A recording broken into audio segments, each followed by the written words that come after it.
You gotta take control.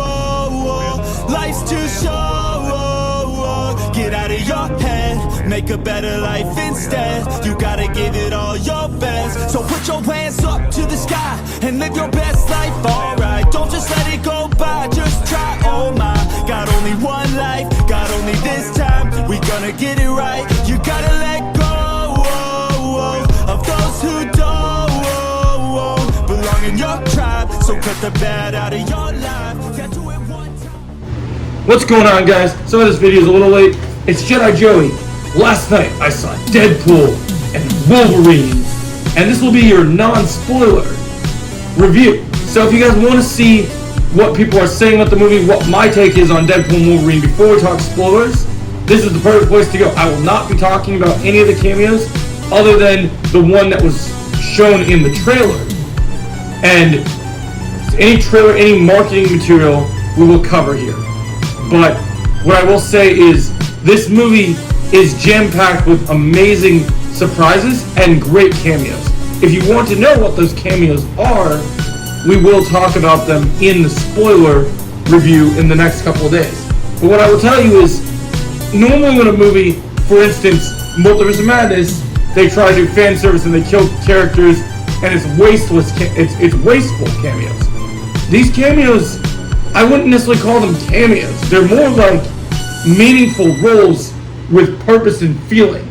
It's fan service for fans, but delivered. And one thing you need to understand is this movie is the culmination of not only Deadpool and Wolverine entering the MCU, but also the fact that you are having the Fox universe is coming to an end, and they're trying to honor that as a tribute. And so there are various variants from countless characters that you might not expect to appear in this movie that are going to blow your freaking mind. And some of those are necessarily characters that you've seen that you get to return that have an epic nostalgic feel to them, but you've never seen them like you'll see them here. Because this is a rated R movie, they're allowed to take certain liberties. And without getting into full spoilers, the first question before we get into the full review of the movie, the first question you may be asking is, okay, you saw Echo, you're like, they put it under a different brand, but I didn't think Echo was that bloody and violent. Look, I know Echo only had 2 fight scenes that were bloody and violent. I'll tell you this, Deadpool and Wolverine is proof that Marvel is not pulling the punches with Daredevil Born Again. They're not pulling the punches with any of the other shows. When they say something is truly going to be rated R and they commit to it, they can accomplish anything. And Shawn Levy proved that in this movie. So when we talk about the review, which we're going to get into in a sec, we're going to talk about just how they do not pull their punches when it comes to when the claws are out, when the katanas are out, when it's fisticuffs time, it's bloody and it's violent. And we're going to get into that in a minute. So, Deadpool and Wolverine. So, if you see in the trailers, you know the general story of this movie. Okay, so the story of this movie is not anything special. You're not watching this movie to see, oh, I want to see a story with a complicated plot with arcs and what's the motive for the villain? Why is the villain? What makes the villain interesting? And like, oh, I can't wait to see their redemption, like we care in all these other Marvel movies. This isn't that kind of movie. So, this is a multiverse movie, and it is a Deadpool and Wolverine adventure flick. Well, this is a Deadpool 3. It's not a Deadpool movie like the previous Deadpool movies. We're seeing Deadpool's story is centered around him doing Deadpool things with his group of characters. When we pick up this movie, like from the trailers, Deadpool has hit rock bottom. He, is losing everything in his life, and he doesn't know what to do. But the TVA gives him a chance, and he is sent on a mission throughout the multiverse to find the perfect variant of Wolverine, because Wolverine is an anchor character that is needed to save the entire multiverse. So this is essentially a much better, more comedical Terminator 2 Judgment Day, in a way. And so that is pretty cool. And so let's talk about performance-wise in this movie, then we'll talk about the other things in this. So the plot in the movie. So you have Deadpool and Wolverine. This is a buddy film. You have Deadpool and Wolverine traveling through the multiverse, and they're here, and their banter is better than the 3 Spider-Man and No Way Home. This movie delivers on that promise. You get to see the rated R banter. The jokes are better than they've ever been in Deadpool movies in this movie. this movie has an opening scene. Remember I told you Disney doesn't hold back on the violence? From the opening scene of this movie, you'll know what I'm talking about. So you guys know that there was, in the first 37 minutes that they showed at CinemaCon, there was a scene they teased, right? That scene is confirmed to be in this movie, and it's glorious. And so you remember how they talked about that there was insane choreography with Deadpool dancing to NSYNC's Bye Bye Bye? Well, I can confirm that I think we can talk about this because it's in marketing material for the movie. So this movie has an incredible soundtrack. Bye Bye Bye is featured on that soundtrack. It is a part of the opening sequences because the opening sequences in the previous two Deadpool movies are fantastic. But this movie features one of the greatest opening sequences of any Marvel movie, to amazing choreography where Ryan Reynolds in the Deadpool suit, while using weapons to dispatch his foes, while dancing to Bye Bye Bye. And it's glorious, hilarious, and fantastic. And I can't wait to talk more about it in the spoiler review because there's specific details we have to talk about. So we'll try to get the spoiler review done on Sunday, guys. So look forward to that. But back to the review. Some performances in this movie, okay? Ryan Reynolds does his best as Deadpool.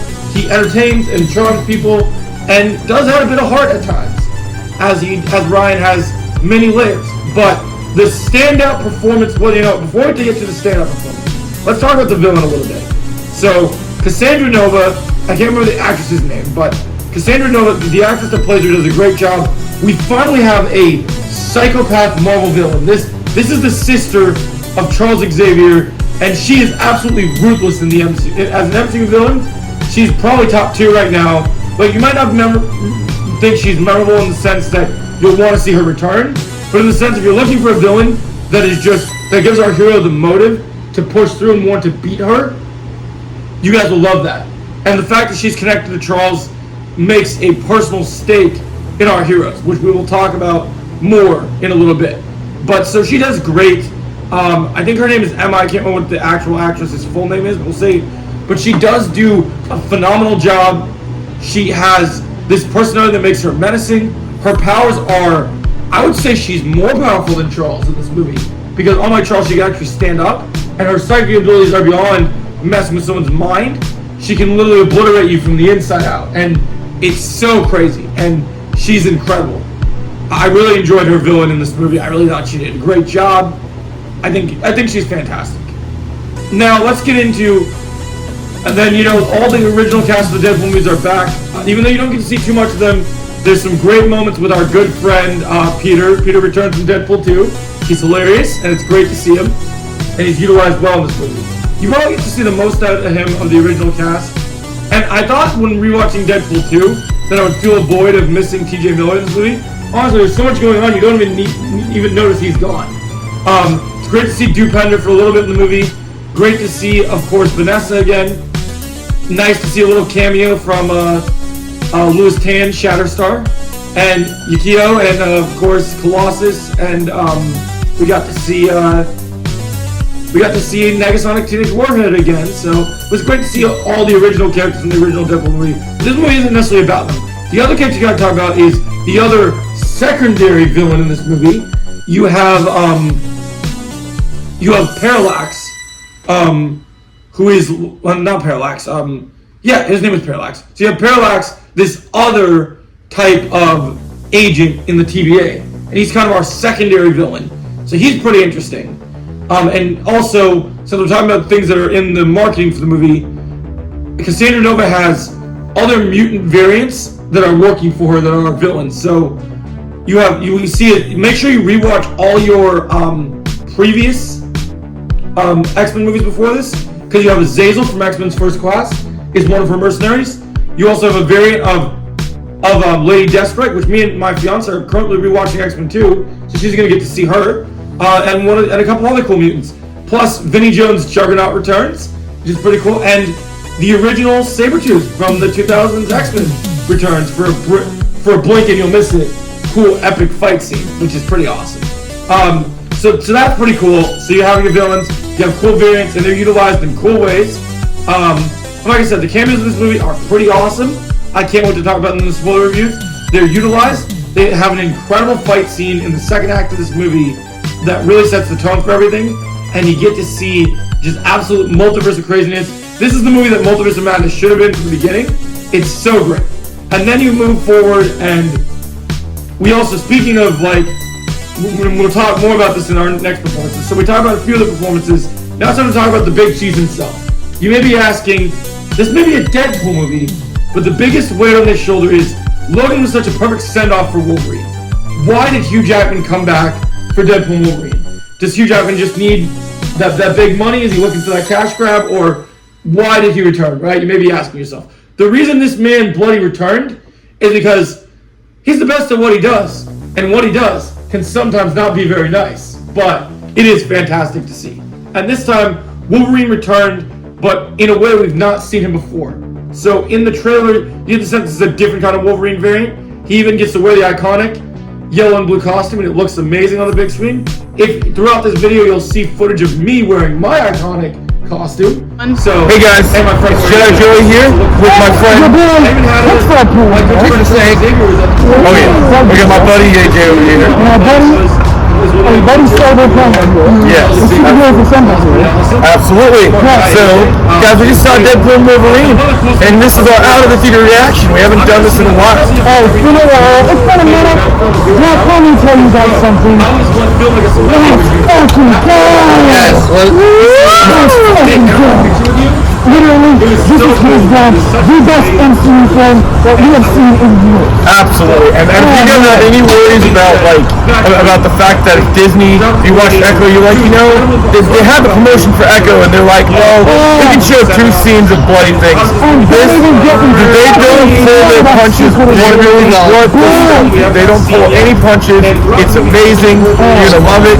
You're gonna have the time of your life. It's gonna be great. And don't worry about Bob Iger. Yeah, don't worry about Bob Iger. The action delivers. And just get ready for just a crazy action-packed time. Yeah. With all your friends. Looking punks. Come on. Much more keen to the comics. Well, it may not be the same height as Wolverine from the comics. This is the Wolverine we've all been waiting for. And it delivers. So if you remember, we didn't get a rated R Wolverine movie till Logan. But the difference with Logan was rated R, but Wolverine had lost all his powers of his healing factor. So you didn't get to see him go just crazy berserker rage. This movie delivers on that promise. Not only does this movie show that Hugh Jackman is the emotional core, because Ryan Reynolds delivers some great laughs and has a couple of emotional moments in the movie. The heart of this movie is Hugh Jackman's Wolverine, because you see the gravitas he brings. He shares scenes with the villains. He has connection with the villains. He shares scenes with Ryan Reynolds, and while they do have hilarious banter, there's a bit of emotion between them as well, and it's quite good. It's really well done. This is easily one of Hugh Jackman's best performances as the characters, and I loved it. But speaking of this movie, the third act of this movie, you need to watch out for. Do not get spoiled for this movie. Whatever you do, stay the fudge off the internet as soon as possible. You need to. You need to stay off it. Because this movie is amazing. And if you don't get his cameos spoiled, you're going to lose your absolute mind. So let me talk about some of the cameos that appear in the movie that are pretty big. So this movie all deals with the multiverse and variants, right? The third act, Ryan Reynolds wanted to one-up Endgame.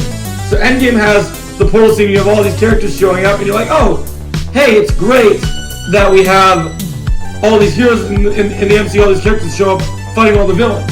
Well, we have our main heroes, as you've seen from the trailer, facing off against a new threat they've never faced before, and Ryan Reynolds comes up with a very clever way for how to throw down with this threat, and it's pretty awesome.